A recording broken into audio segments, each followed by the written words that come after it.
환영합니다. 여러분의 마음 이곳에서 풀고 가세요. 어머, 이게 벌써 한 달에 200만 원이나 나가? 지난달 72세 김영희 씨는 병원 수납처에서 받은 고지서를 보고 깜짝 놀랐습니다.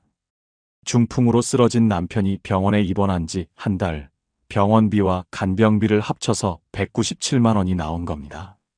처음에는 보험도 있고 뭐 했는데 상주 간병인 비용이 하루에 12만 원씩이고 각종 검사비며 약값이며 이렇게 나올 줄 몰랐어요.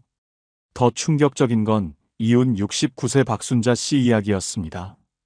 우리 남편이 치매 초기라고 진단받았는데 의사가 하는 말이 앞으로 10년은 더 봐야 한다는 거야. 병원에 계속 있을 수도 없고 요양원 알아보니까 한 달에 200만 원은 기본이래. 10년 동안 월 200만 원씩이면 계산해봐. 2억 4천만 원이야. 우리 집 전세금이 1억 5천만 원인데 어떻게 해? 혹시 여러분도 비슷한 상황이신가요? 아니면 아직 우리는 괜찮아 하고 계신가요? 안타깝게도 이런 일들이 더 이상 남의 일이 아닙니다. 지금 이 순간에도 전국 곳곳에서 비슷한 일들이 벌어지고 있어요. 요즘 동네에서 느끼시는 변화가 있으신가요? 아침에 산책하러 나가시면 예전보다 지팡이 짚고 다니시는 분들이 많아지지 않았나요? 버스 정류장에서 기다리시는 분들도 대부분 어르신들이고 버스에 올라타실 때도 예전보다 힘들어 하시는 분들이 늘어난 것 같지 않으세요? 병원 대기실은 어떤가요? 예전에는 젊은 사람들도 많이 보였는데 이제는 거의 70대에서 80대 어르신들로 가득하죠. 진료 순서를 기다리는 시간도 길어졌고 복용하는 약의 종류도 점점 많아지고 있어요. 동네 마트에서도 변화가 느껴지시죠? 계산할 때 카드 사용법을 몰라서 직원분이 도와드리는 모습, 무거운 물건을 들기 힘들어 하시는 모습들. 이 모든 게 바로 우리가 살고 있는 초고령 사회의 현실입니다. 그런데 정말 무서운 건 이런 변화의 속도가 점점 빨라지고 있다는 점입니다. 여러분이 70대 초반이라면 80대가 될 때까지 10년밖에 남지 않았어요. 그 10년 사이에 지금보다 훨씬 더 많은 변화가 일어날 겁니다. 여러분이 젊었을 때와 지금을 비교해 보세요. 정말 많이 달라졌죠? 그런데 앞으로 10년, 20년은 지금까지의 변화보다 훨씬 더 급격할 겁니다. 우리나라는 세계에서 가장 빠른 속도로 늙어가는 나라가 됐어요. 일본이 고령화 사회에서 초고령 사회까지 36년이 걸렸는데 우리는 24년 만에 달려왔습니다. 프랑스는 154년, 독일은 78년이 걸렸는데 말이에요. 더 심각한 건 출산율입니다. 2024년 잠정치 기준 0.75명으로 여전히 세계 최저 수준에 가깝습니다. 여러분이 젊었을 때는 한 가정에 자녀가 3, 4명씩 있었는데 이제는 아이 하나 낳기도 어려운 세상이 됐습니다. 이게 여러분께 어떤 의미일까요? 간단합니다. 여러분을 돌봐줄 사람이 점점 줄어든다는 뜻입니다. 예전에는 자녀 3, 4명 중에 1명은 부모님을 돌봐드릴 수 있었는데 이제는 자녀가 하나뿐이니까 그 부담이 고스란히 한 사람에게 집중되죠. 솔직히 말씀드릴게요. 여러분의 자녀들 상황이 예전 같지 않습니다. 여러분 자녀들을 보세요. 50대인 자녀도 있고 아직도 대학생인 자녀를 둔 분들도 있고 결혼은 했지만 손주 낳기를 미루고 있는 자녀들도 있죠. 집값은 하늘 높은 줄 모르고 올라서 전세금 마련하기도 버겁고 직장에서는 구조조정 이야기가 나오고 실제로 요즘 50대들이 하는 말을 들어보세요. 부모님 병원비 때문에 적금을 깨야 했어요.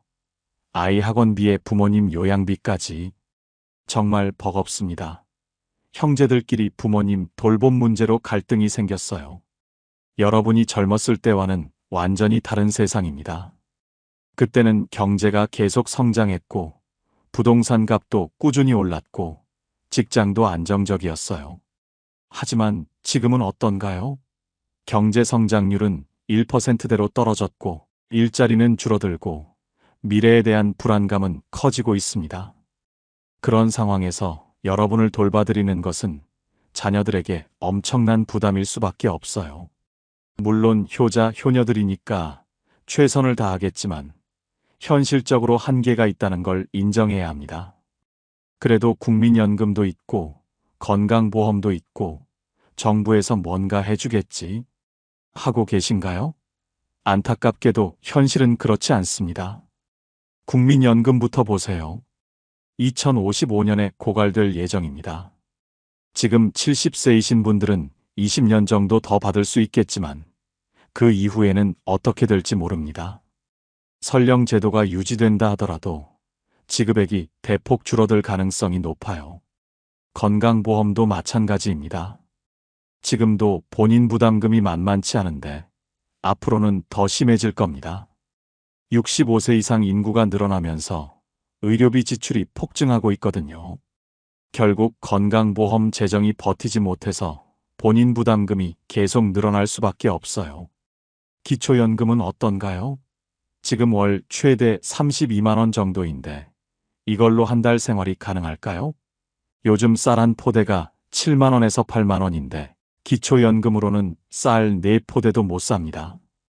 장기요양보험도 있지만 대기자가 너무 많아서 당장 필요할 때 서비스를 받기 어려운 경우가 많아요. 게다가 본인 부담금도 만만치 않고요. 결국 정부 지원만으로는 턱없이 부족하다는 뜻입니다. 여러분이 직접 준비하지 않으면 정말 어려운 상황에 처할 수 있어요. 이제 구체적으로 돈 이야기를 해봅시다. 혹시 주변에 요양원에 계신 분들이나 집에서 간병하시는 분들 이야기 들어보셨나요?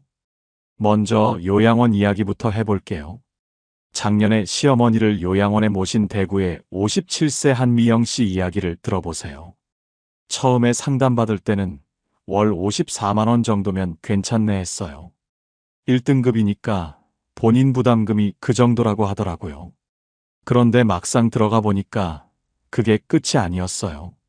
한 씨가 실제로 매월 내는 비용을 계산해 보니까 깜짝 놀랐다고 해요. 기본 본인 부담금 54만 원에 식비가 하루 1만 원씩 한 달이면 30만 원이에요. 그것도 기본 식사만이고 간식이나 특식을 드시려면 하루 3천 원씩 또 나가니까 한 달에 9만 원이 추가되더라고요. 여기서 끝이 아니었어요. 개인 생활용품비라고 해서 기저귀, 물티슈, 로션, 샴푸 이런 것들이 한 달에 20만 원은 기본으로 나가요.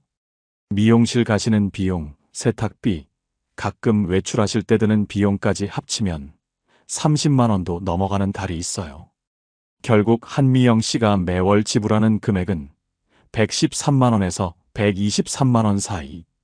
처음 생각했던 것보다 2배가 넘게 나오더라고요. 그것도 기관이나 등급, 이용일수에 따라서 달라지니까 미리 정확히 계산하기도 어려워요. 생각보다 괜찮네 하시면 안 됩니다. 이건 기본이고 실제로는 더 많이 들어가요. 만약 상태가 안 좋아서 개인 간병이 필요하다면 월 150만 원에서 300만 원이 추가로 듭니다. 병원에 자주 가야 한다면 진료비, 약가, 검사비로 월 20만 원에서 40만 원이 더 나가죠. 결국 요양원에서 제대로 케어받으려면 월 150만 원에서 400만 원까지도 필요합니다. 3년만 있어도 5,400만 원에서 1억 4,400만 원이 들어가는 거예요. 그럼 집에서 모시면 되지 않을까? 하실 수 있지만 이것도 만만치 않습니다. 제가 급여 본인 부담금 월 35만 원에서 50만 원, 간병인 고용 시 월 150만 원에서 200만 원 추가, 의료비, 약가 월 20만 원에서 40만 원, 총합 월 55만 원에서 290만 원. 더 큰 문제는 가족 중 누군가는 24시간 돌봄을 해야 한다는 점입니다. 치매나 중풍 환자를 혼자 두면 안 되거든요. 가장 무서운 건 치매입니다. 현재 치매 환자는 약 97만 명으로 추정되며 2026년에는 100만 명을 넘어설 전망입니다. 연령별 치매 발병률 65세에서 69세 2.9%, 70세에서 74세 5.7%, 75세에서 79세 11.2%, 80세에서 84세 22.5%, 85세 이상 42.9%. 보시면 아시겠지만 80세를 넘으면 5명 중 1명이 치매에 걸립니다. 85세를 넘으면 거의 절반이 치매에 걸리고요. 더 무서운 건 치매는 예고 없이 찾아온다는 점입니다. 어제까지 멀쩡하시던 분이 갑자기 기억을 잃기 시작하고 점점 심해져서 결국 가족을 알아보지 못하게 됩니다. 실제 치매 환자 가족분 이야기를 들어보세요. 우리 어머니가 이렇게까지 되실 줄 몰랐어요. 처음에는 깜빡깜빡 하시는 정도였는데 이제는 저를 못 알아보세요. 밤에 돌아다니시고 가스 켜놓고 까먹으시고 정말 24시간 지켜봐야 해요. 3년째 이러고 있는데 저도 우울증이 올 것 같아요. 치매 환자 1명을 돌보는 데 드는 비용이 연간 1,734만 원에서 3,138만 원이라고 합니다. 10년 동안이면 1억 7천만 원에서 3억 1천만 원이 필요한 거예요. 다른 나라 어르신들은 어떻게 살고 계실까요? 우리와 같은 고민을 먼저 겪은 나라들의 이야기를 들어보세요. 일본에 가보시면 편의점에서 70세가 넘은 직원들을 쉽게 볼 수 있습니다. 로손이라는 편의점 체인에서는 전국 파트타임 직원 20만 명 중 60세 이상이 1만 명이 넘어요. 일본 편의점 사장들이 하는 말이 인상적입니다. 노인 직원들이 젊은 직원들보다 성실하고 책임감이 강해요. 고객 응대도 더 친절하고요. 그들은 노인을 부담이 아니라 소중한 인력으로 봅니다. 일본은 또한 지역 포괄 케어 시스템을 만들었어요. 한 동네 안에 병원, 약국, 재활센터, 노인 돌봄 주택을 몰아넣고 걸어서 10분 안에 모든 걸 해결할 수 있게 했습니다. 덴마크는 70세까지 일하는 것이 당연한 사회를 만들었습니다. 나이가 들어도 새로운 기술을 배울 수 있게 무료 교육을 제공하고 경험이 중요한 일자리를 많이 만들었어요. 도서관 사서, 지역 문화 해설사, 원예 관리 같은 일들 말이죠. 덴마크의 70세 취업률은 매우 높고 노인 빈곤율은 7%대로 매우 낮습니다. 왜일까요? 그들은 노인을 부담이 아니라 자원으로 보기 때문입니다. 반면 우리나라는 어떤가요? 65세가 되면 무조건 은퇴해야 한다고 생각하죠. 노인 일자리라고 해봐야 경비, 청소, 배달 같은 단순 업무가 대부분이에요.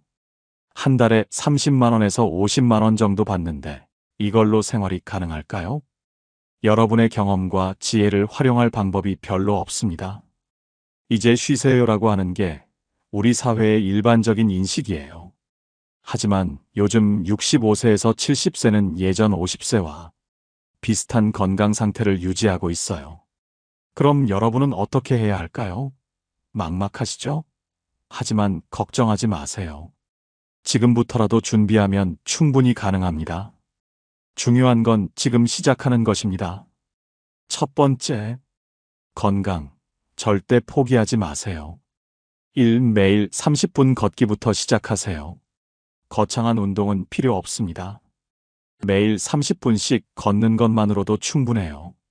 아파트 단지 안에서라도 좋고 동네 한 바퀴라도 좋습니다. 걷기가 왜 중요할까요? 65세 이후에는 매년 근육량이 1에서 2%씩 줄어듭니다.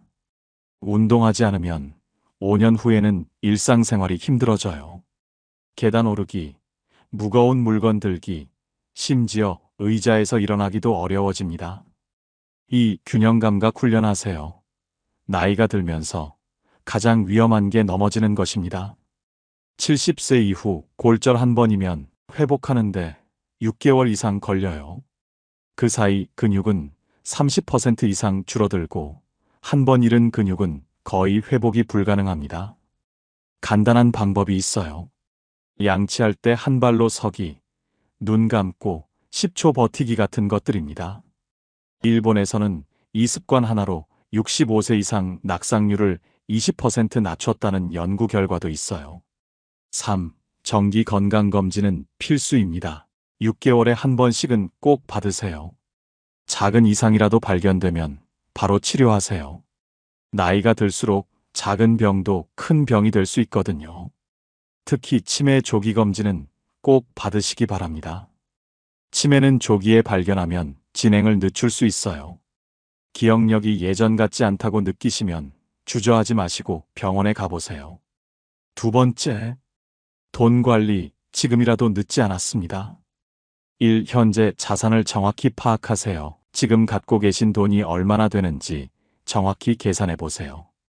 은행 예금, 적금, 보험, 부동산, 주식까지 모든 자산을 합쳐서 말이에요. 그리고 월 생활비가 얼마나 드는지도 계산해 보세요. 식비, 의료비, 관리비, 용돈까지 모든 지출을 합쳐서요. 그럼 현재 자산으로 몇 년 동안 생활할 수 있는지 알 수 있습니다. 이 세 개의 주머니로 나누어 보관하세요. 첫 번째 주머니는 응급 상황에 대비한 돈입니다. 갑자기 병원에 가야 하거나 집 수리가 필요하거나 급한 일이 생겼을 때 쓸 돈이에요. 이 돈은 은행 예금처럼 안전한 곳에 두세요. 월 생활비의 6개월치 정도면 적당합니다. 두 번째 주머니는 일상 생활비입니다. 매월 들어가는 고정 비용이죠. 이 돈도 안전하게 보관하되 예금보다는 조금 더 이자가 높은 곳에 두세요. 정기예금이나 적금 같은 것들이 좋습니다. 세 번째 주머니는 여유자금입니다. 당장 쓸 일은 없지만 나중을 위해 모아둔 돈이에요. 이 돈은 인플레이션을 이길 수 있을 정도의 수익을 내야 하니까 주식이나 펀드에 투자하는 것도 고려해 볼 만합니다. 다만 너무 위험한 투자는 피하세요. 3. 부동산을 현금화할 방법을 알아두세요. 집이 있으시다면 이것도 중요한 자산입니다. 하지만 집은 살 곳이기도 하니까 함부로 팔 수는 없죠. 그런 경우를 위해 주택연금이나 영목이지론 같은 제도를 알아두세요. 주택연금은 집을 담보로 매월 일정 금액을 받는 제도입니다. 집을 팔지 않고도 현금을 확보할 수 있어요. 단, 조건과 절차가 복잡하니까 미리 알아두시는 게 좋습니다. 세 번째, 디지털 기술 꼭 배우세요. 나이 들어서 스마트폰을 어떻게 배워? 하시는 분들이 많은데 이제는 선택이 아니라 필수입니다. 디지털 기술을 모르면 정말 불편한 노후를 보내게 됩니다. 1. 스마트폰 기본 사용법. 전화 걸기, 문자 보내기는 기본이고 인터넷 검색하는 방법도 배우세요. 요즘은 모르는 게 있으면 인터넷에서 다 찾을 수 있거든요. 병원 위치, 버스 시간, 날씨 정보까지 말이에요. 2. 온라인 뱅킹. 은행에 직접 가지 않고도 집에서 계좌 확인하고 송금하고 공과금 납부할 수 있어요. 줄 서서 기다릴 필요도 없고 은행 운영 시간에 맞춰갈 필요도 없습니다. 3. 병원 예약 시스템. 요즘 대부분의 병원이 온라인 예약을 받습니다. 전화로 예약하려면 계속 통화 중이거나 오래 기다려야 하는데 온라인으로는 간편하게 예약할 수 있어요. 4. 정부 서비스 앱, 기초연금, 건강검진, 복지 혜택 신청 등이 모두 스마트폰으로 가능합니다. 주민센터에 직접 가지 않아도 되니까 정말 편리해요. 어렵게 생각하지 마세요. 행정복지센터나 노인복지관에서 무료로 교육해주는 곳이 많습니다. 한 번만 제대로 배워두면 평생 편리하게 쓸 수 있어요. 네 번째, 가족과의 솔직한 대화. 이건 정말 중요한데 많은 분들이 미루고 계시는 일입니다. 가족과 솔직하게 대화해보세요. 1. 건강 상태를 투명하게 공유하세요. 현재 앓고 계신 질병, 복용 중인 약, 정기적으로 받는 치료에 대해 자녀들과 공유하세요. 갑작스런 응급 상황이 생겼을 때 자녀들이 당황하지 않도록 말이에요. 2. 재정 상황도 알려주세요. 물론 자세한 금액까지 말할 필요는 없지만 대략적인 상황은 공유하는 게 좋습니다. 우리는 당분간 큰 문제 없이 지낼 수 있다 또는 조금 어려울 수 있다 정도로요. 3. 돌봄에 대한 의견을 나누세요. 만약 거동이 불편해지면 어떻게 할지, 치매에 걸리면 어떻게 할지, 요양원에 들어가는 것에 대해서는 어떻게 생각하는지, 이런 이야기들을 미리 나누어 보세요. 4. 연명 치료에 대한 의견도 정해두세요. 이건 정말 어려운 주제지만 미리 정해두지 않으면 나중에 가족들이 더 어려워합니다. 어느 정도까지 치료받고 싶은지, 무의미한 연명 치료는 원하지 않는지, 이런 것들을 명확히 해두세요. 5번째, 사회적 관계 넓혀가세요. 혼자 있는 시간이 많아질수록 외로움과 우울감이 커집니다. 사회적 관계를 계속 유지하고 넓혀가는 것이 중요해요. 1. 동호회나 클럽 활동. 같은 취미를 가진 사람들과 만나보세요. 등산, 댄스, 노래, 바둑, 화투, 뭐든 좋습니다. 정기적으로 만날 수 있는 모임이 있으면 생활에 활력이 생겨요. 2. 종교 활동. 종교가 있으시다면 교회, 절, 성당 등의 활동에 적극 참여해 보세요. 종교 활동을 통해서도 좋은 인간관계를 만들 수 있어요. 3. 자원봉사. 시간적 여유가 있으시다면 자원봉사도 좋습니다. 다른 사람을 도우면서 보람도 느끼고 새로운 사람들도 만날 수 있어요. 4. 이웃과의 관계. 무엇보다 이웃과의 관계가 중요합니다. 응급 상황이 생겼을 때 가장 빨리 도움을 받을 수 있는 곳이 바로 이웃이거든요. 평소에 인사도 나누고 가끔 안부도 물어보세요. 작은 관심이 큰 도움이 될 수 있어요. 극한 상황에 대한 대비책. 이제 최악의 상황도 생각해 봐야 합니다. 자녀들이 경제적으로 어려워지거나 국가 시스템이 제대로 작동하지 않거나 혼자서 모든 걸 감당해야 하는 상황 말이에요. 설마 그런 일이? 하실 수 있지만 불가능한 일이 아닙니다. 일본도 1990년대 경제 붕괴 이후 30년간 어려움을 겪었고 그리스는 경제 위기로 연금을 대폭 삭감했어요. 우리나라도 예외일 수 없습니다. 1. 기본 생활 기술 익히기. 혼자서도 생활할 수 있는 능력을 기르세요. 요리, 청소, 빨래는 기본이고 간단한 집수리나 응급처치도 할 줄 알아야 합니다. 요리는 특히 중요해요. 나이가 들면 매번 밖에서 사 먹을 수도 없고 배달 음식만 시켜 먹기도 어렵거든요. 간단한 반찬 만들기, 밥 짓기, 국 끓이기 정도는 할 줄 알아야 합니다. 간단한 응급처치도 배워두세요. 나이가 들면 갑작스럽게 몸에 이상이 생길 수 있어요. 기본적인 심폐소생술, 지혈법 정도는 알아두면 도움이 됩니다. 2. 자산을 여러 곳에 분산하기. 모든 돈을 한 곳에 두지 마세요. 은행 예금만으로는 인플레이션을 이기기 어렵고 만약 은행에 문제가 생기면 돈을 잃을 수도 있어요. 주식, 부동산, 외화 등 다양한 형태로 자산을 나누어 두세요. 특히 외화 자산은 중요합니다. 만약 원화 가치가 폭락할 경우를 대비해서 달러나 유로 같은 안전한 외화 자산을 일정 비율 보유하는 게 좋아요. 전체 자산의 10%에서 20% 정도면 충분합니다. 다만 너무 복잡하거나 위험한 투자는 피하세요. 나이가 들수록 안전성이 더 중요하거든요. 3. 비상시 연락망 구축하기. 응급 상황이 생겼을 때 연락할 수 있는 사람들의 명단을 만들어 두세요. 가족, 친구, 이웃, 의사, 단골 약국 등등.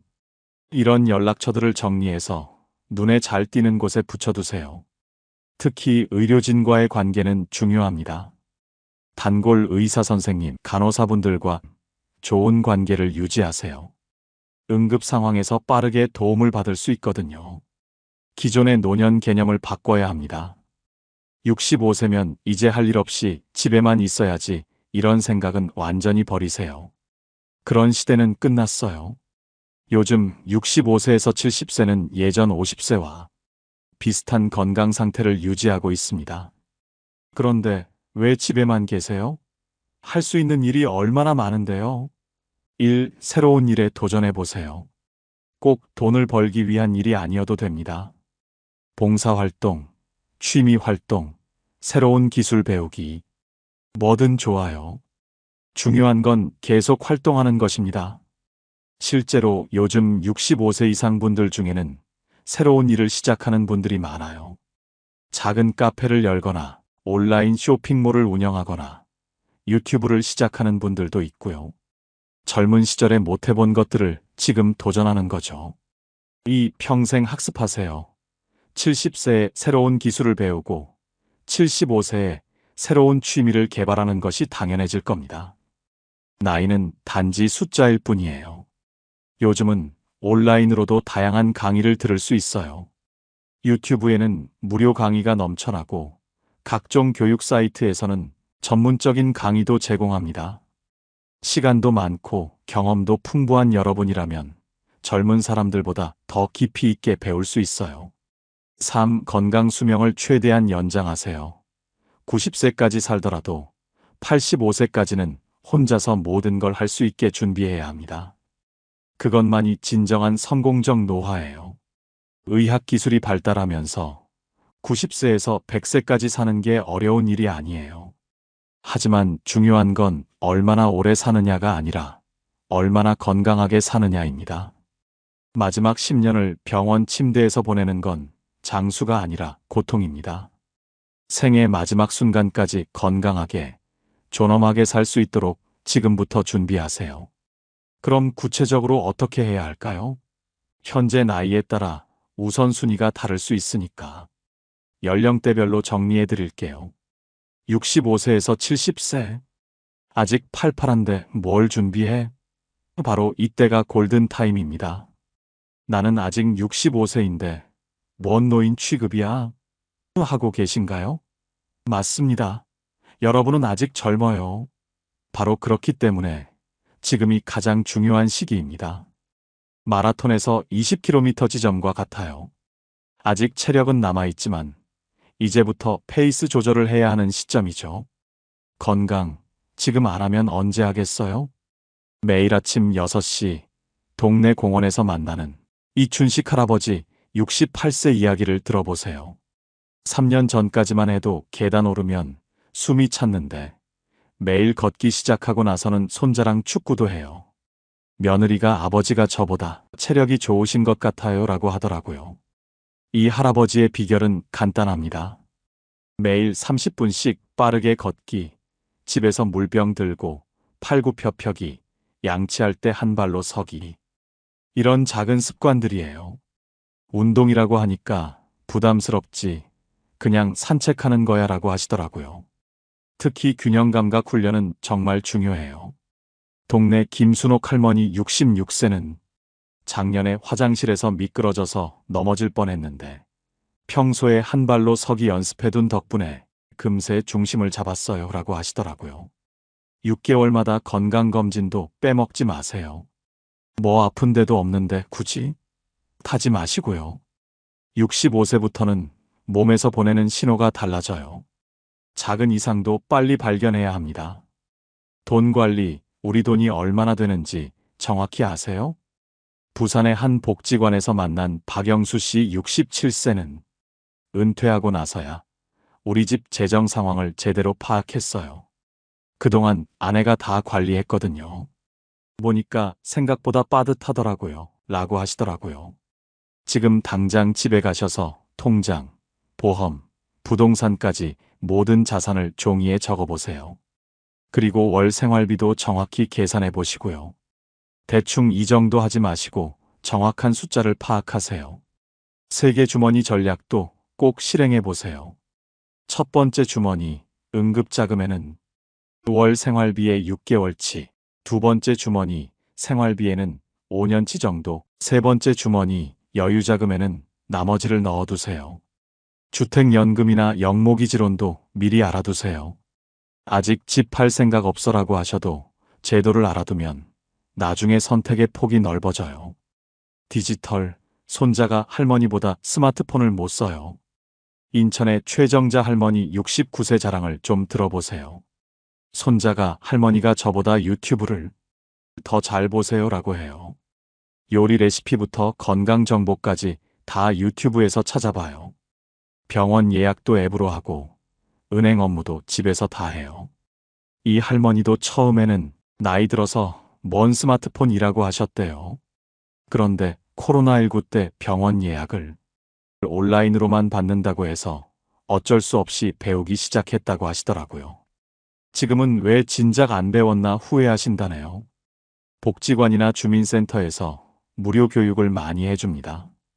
부끄럽다고 생각하지 마시고 적극적으로 참여해 보세요. 같은 또래분들과 함께 배우니까 재미있어요. 사회생활, 은퇴하고 집에만 있으니까 답답해 죽겠어. 서울 송파구의 이병호 씨 66세는 은퇴 후 6개월 동안 집에만 있다가 우울증이 올 뻔했다고 해요. 매일 할 일이 없으니까 TV만 보게 되고 점점 무기력해지더라고요. 아내도 당신 때문에 스트레스 받는다고 하고, 그러다가 동네 탁구 동호회에 가입했는데 인생이 바뀌었다고 하시더라고요. 주 3회 탁구 치고 월 1회 산행도 가고 분기별로 여행도 가요. 새로운 친구들도 생겼고 정말 재미있어요.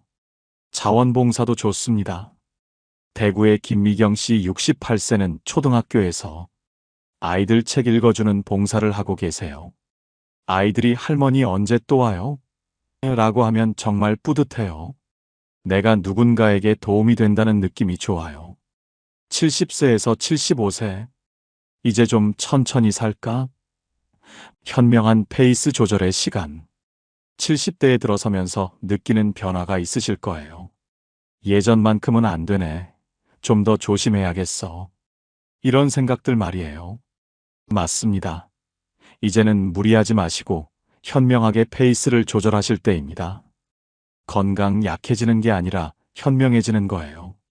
광주의 한복순 할머니 73세는 70 넘어서는 매일 무리하게 운동하지 않아요. 몸이 피곤하면 쉬고 컨디션 좋으면 조금 더 하고 몸의 신호를 듣는 법을 배웠어요. 라고 하시더라고요. 이 할머니는 고혈압과 당뇨가 있는데 약을 꼬박꼬박 챙겨 드시고 정기적으로 의사 선생님과 상담을 해요. 젊을 때는 괜찮다, 괜찮다 했는데 이제는 작은 변화도 바로 병원에 가요. 그게 더 경제적이에요. 치아 건강도 이때 정리하세요. 임플란트나 틀니가 필요하다면 75세 전에 하시는 게 좋아요. 나이가 더 들면 치료가 부담스러워져요. 돈 관리 안전이 수익보다 중요해졌어요. 부산의 송만석 씨 74세는 70 넘어서는 투자 방식을 바꿨어요. 예전에는 주식도 하고 펀드도 했는데 이제는 안전한 것 위주로 바꿨어요.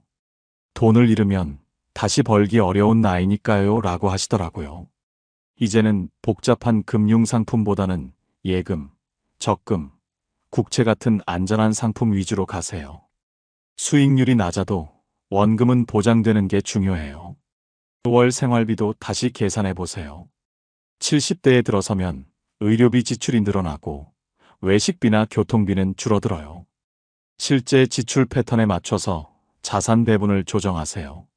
생활 패턴, 규칙적인 생활이 보약이에요. 대전의 최순례 할머니 72세는 70 넘어서는 규칙적인 생활이 정말 중요해요. 일어나는 시간, 식사 시간, 잠자는 시간을 일정하게 맞춰요. 그러니까 몸도 마음도 안정되더라고요. 라고 하시더라고요. 집안 환경도 점검해 보세요. 화장실에 손잡이 달고, 계단에 미끄럼 방지 테이프 붙이고, 문턱 높은 곳에 경사로 만들고. 이런 작은 변화들이 안전사고를 예방해 줍니다. 약 관리도 체계적으로 하세요.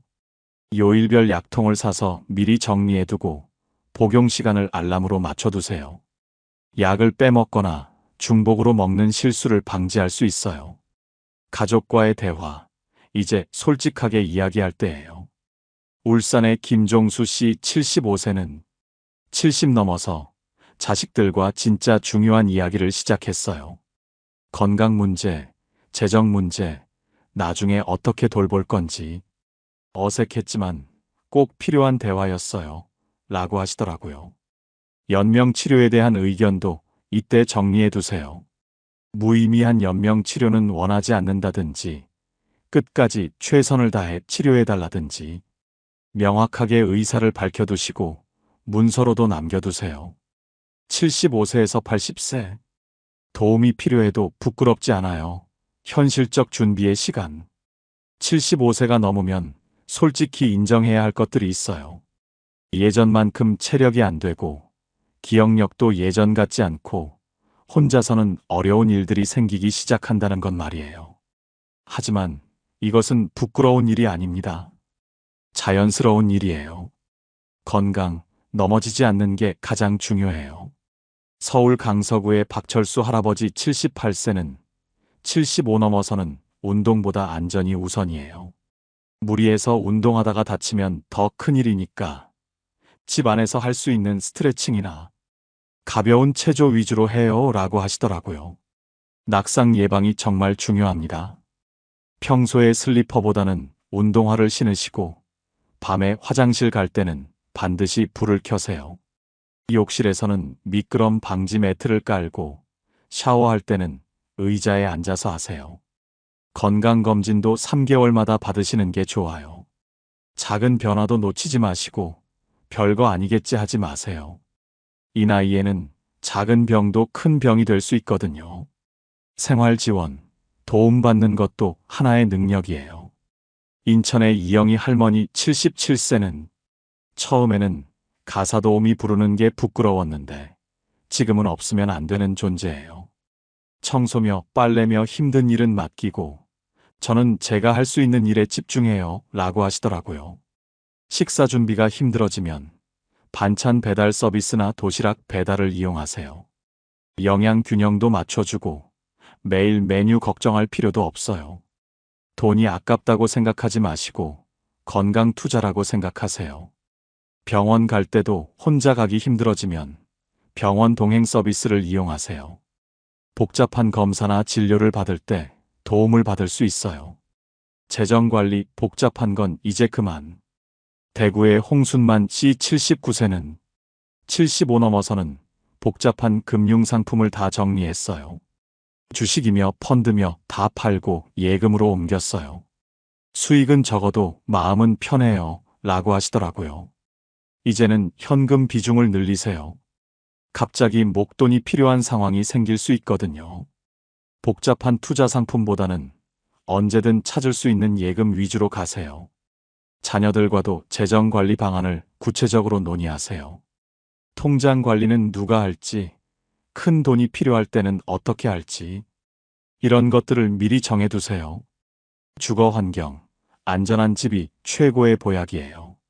광주의 김정순 할머니 76세는 집 안 곳곳에 손잡이를 달고 계단에는 미끄럼 방지 테이프를 붙였어요. 침실에는 응급벨도 설치했고요. 작은 투자로 큰 안전을 얻었어요 라고 하시더라고요. 요양원이나 실버타운 입소도 미리 알아보세요. 아직 갈 생각 없어라고 하셔도 정보는 알아두시는 게 좋아요. 좋은 곳은 대기자가 많거든요. 80세 이상 편안하게 행복하게 인생의 마지막 여정을 품위 있게. 80세가 넘으면 이제 무리하지 마세요. 편안하고 안전하게 그리고 행복하게 지내는 것이 가장 중요합니다. 여러분이 지금까지 얼마나 많은 일들을 해내셨는지, 얼마나 소중한 존재인지를 인정하고 스스로를 대접해 주세요. 건강, 아픈 것보다 마음 편한 게 더 중요해요. 제주도의 고순덕 할머니 83세는 이 나이에는 아프지 않기보다는 아파도 견딜 수 있게 하는 게 중요해요. 통증 관리 잘 받고 마음 편하게 지내는 게 최고예요 라고 하시더라고요. 무리한 운동보다는 안전한 활동 위주로 하세요. 집안에서 간단한 스트레칭, 의자에 앉아서 하는 체조, 창가에서 햇볕 쬐기, 이런 것들로도 충분해요. 의료진과는 더욱 긴밀하게 관계를 유지하세요. 담당 의사, 간호사, 약사와 좋은 관계를 만들어 두시고 작은 변화도 바로 상의하세요. 생활 지원, 혼자 하려고 하지 마세요. 부산의 최영감 81세은 이제는 혼자 하려고 안 해요. 청소는 가사도우미가 하고 장보기는 배달로 하고 병원은 자식들이나 간병인과 함께 가요. 도움받는 것도 지혜예요. 라고 하시더라고요. 전문 돌봄 서비스를 적극 활용하세요. 방문 간호, 방문 목욕, 방문 재활. 이런 서비스들이 많이 있어요. 장기 요양보험도 적극 신청하시고요. 안전한 주거 환경 유지도 중요해요. 집안 곳곳에 비상벨을 설치하고 가족들과 정기적으로 안부를 확인하세요. 정신 건강, 외롭지 않게, 의미 있게. 서울 은평구의 이수님 할머니 84세는 나이 들수록 외로움이 무서워요. 그래서 가족들과 자주 통화하고 종교 활동도 꾸준히 해요. 혼자 있는 시간이 길어지면 우울해지거든요. 라고 하시더라고요. 가족, 친구들과 자주 소통하세요. 직접 만나기 어려우면 전화라도 자주 하시고 요즘은 화상통화도 할 수 있잖아요. 의미 있는 활동을 계속하세요. 손자, 손녀에게 옛날 이야기 들려주기, 자서전 쓰기, 가족사 정리하기. 이런 것들이 삶의 의미를 주고 우울감을 예방해 줍니다. 인생을 정리하고 회고하는 시간도 가져보세요. 여러분이 살아온 인생이 얼마나 소중하고 의미 있었는지를 되돌아보며 후회보다는 감사하는 마음으로 지내세요. 말만 하면 뭐해요? 실천이 중요하죠. 지금 당장 시작할 수 있는 것들을 체크리스트로 만들어 드릴게요. 오늘 당장 할 수 있는 일들. 30분 걷기, 아파트 단지 한 바퀴라도. 현재 복용 중인 약 목록 정리하기. 비상연락처 목록 만들어서 눈에 띄는 곳에 붙이기. 스마트폰으로 전화 걸기 연습. 이웃에게 인사하기. 이번 주 안에 할 일들. 가까운 병원 위치와 연락처 알아보기. 은행 잔고 정확히 확인하기. 월 생활비 계산해보기. 집안 위험 요소 점검하기. 미끄러운 곳, 걸릴 만한 것들. 동호회나 모임 정보 알아보기. 이번 달 안에 할 일들. 종합 건강검진 예약하기. 치매 검진 받기. 자녀들과 건강 상태 공유하기. 온라인 뱅킹 신청하고 사용법 배우기. 스마트폰 기본 사용법 교육 신청하기. 3개월 안에 할 일들. 자산을 3개 주머니로 나누어 배분하기. 가족과 돌봄 계획 논의하기. 주택연금 등 제도 상담받기. 응급상황 대비책 구체화하기. 사회적 관계망 확장하기. 새로운 모임 참여. 여기까지 들으시느라 수고 많으셨습니다. 내용이 좀 무겁고 현실적이어서 걱정이 되실 수도 있겠지만 절망하지는 마세요. 미리 알고 준비하면 충분히 극복할 수 있는 문제들이에요. 실제로 주변을 보시면 노후를 잘 준비해서 건강하고 행복하게 사시는 분들이 많습니다. 75세가 넘어서도 등산을 다니시는 분들, 80세가 넘어서도 새로운 취미를 즐기시는 분들, 85세가 넘어서도 혼자서 생활하시는 분들. 이런 분들의 공통점은 미리 준비했다는 것입니다. 건강도 미리 관리했고, 돈도 현명하게 사용했고, 사회적 관계도 지속적으로 유지했고, 새로운 변화에도 적응하려고 노력했습니다. 그래서 나이가 들어도 당당하고 자립적인 삶을 살고 계시는 거예요. 지금까지 인생을 살아오시면서 얼마나 많은 어려움을 극복하셨나요? 전쟁도 겪어보셨고, 가난도 이겨내셨고, 자녀들도 훌륭하게 키우셨잖아요. 그런 분들이라면 이 정도 준비는 충분히 하실 수 있어요. 60대, 70대, 80대. 이 시기가 인생에서 가장 자유로운 시기예요. 자녀들 키우느라 바빴던 젊은 시절과는 달리 이제는 온전히 여러분 자신을 위한 시간입니다. 하고 싶었던 일들, 가보고 싶었던 곳들, 배우고 싶었던 것들. 이제 마음껏 하실 수 있어요. 누군가가 대신 해줄 수는 없어요. 자녀들이 아무리 효자, 효녀라도 여러분의 건강을 대신 관리해 줄 수는 없습니다.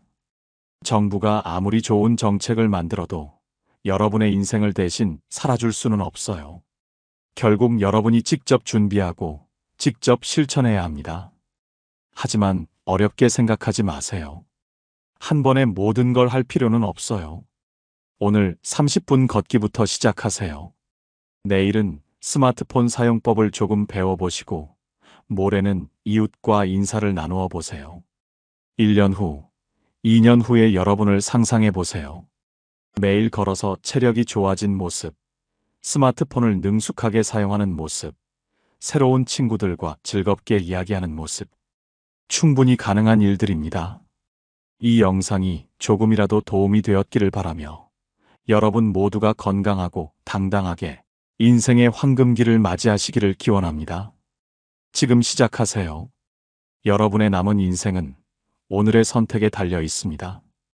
오늘 영상을 보며 여러분은 어떤 생각이 드셨나요? 여러분의 경험과 생각을 댓글로 나눠주세요. 여러분의 이야기가 누군가에게 큰 위로와 깨달음이 될 것입니다. 오늘도 끝까지 시청해주신 여러분께 깊은 감사를 드립니다. 오늘 영상이 도움이 되셨다면 소중한 분들께 공유해 주시고 구독과 좋아요로 저를 응원해 주세요. 여러분과의 소중한 연결이 저에게 큰 힘이 됩니다. 오늘도 행복한 하루 되세요. 이상으로 마음 풀고 가세요 였습니다.